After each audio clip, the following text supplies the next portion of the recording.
JP Torres on the phone, I guess, telling his friends. Along with the other USD men's members, sila Yeah. Jason Ramos, Depante.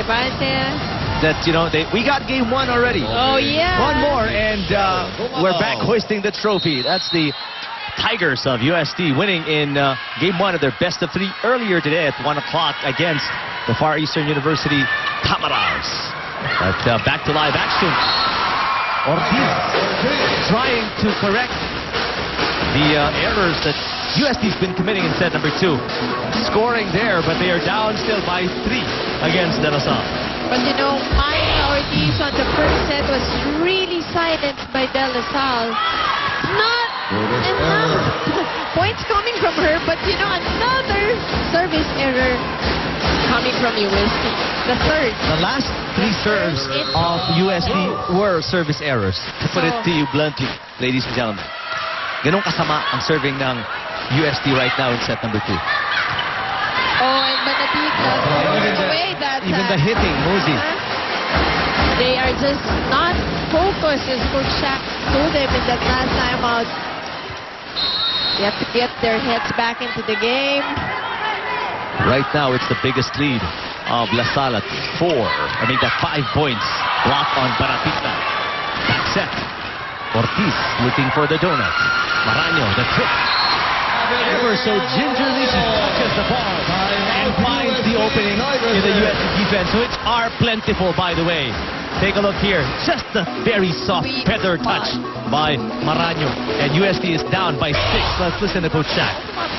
Kasi ko sarado hindi naman mapapalo na eh. On timing na nga yung quicker. Ha? Wala, sipag pa tayo, sipag mo. Wala tayo, hindi nga alam yung ginagawa niya sa loob ng course eh. Ha? Okay? Maroon. Kaya pa yan, malapit lang. Balik mo yung pangalo mo. I-cross mo. Pag single back, release mo ito. Kinukuha yung down the line. Balik mo. O, yun na, ibalik mo dito ang cross mo. Coach Shaq De Los Santos just laying out the ugly truth right now. Parang hindi nyo alam yung ginagawa niya sa court. And he is right. Several times, USD's been caught napping on defense, and their offense is yung basta mayangat, mapalo na lang without Yun ang nangyayari. Parang any ino-over plan, lang yung bola. So, you can feel na parang yun na nga yung preparedness of these two teams.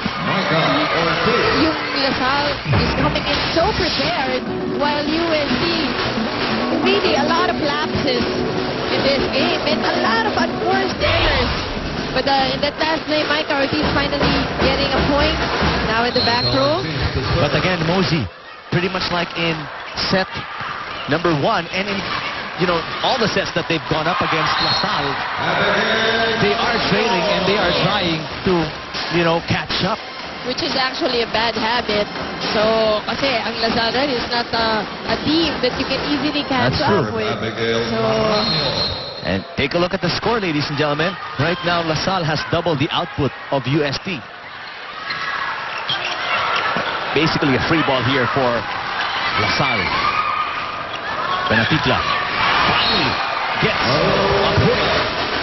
through the blockers of De La Salle. See that once again. Just a second too late were the blockers of La Salle that time. Benatitla serving now. Great serve coming from Maru Benatitla. Force 1. Service ace. It's actually off Maraño. Wasn't able to control the ball. USD making that tough climb back. Alarca the dump.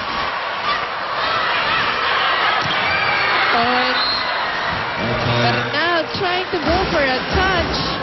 No go. I really think that she just find a way to getting that ball in. Or even using the blockers to use swipe. Medyo mahirap kasi yun eh, yung just letting the ball touch the fingers of the opponent.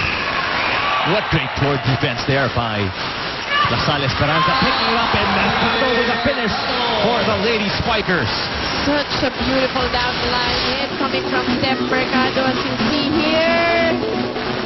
It wasn't impressive about this play, Mosey, is the fact that that was coming off a dig by Esperanza. From the Converted, from the back row, converted right away into offense by Lasal. Right. Mahirap basahin yun. Oh, and this time, an ace by Lasal Esperanza. Susaran, the libero, unable to get a good receive for UST.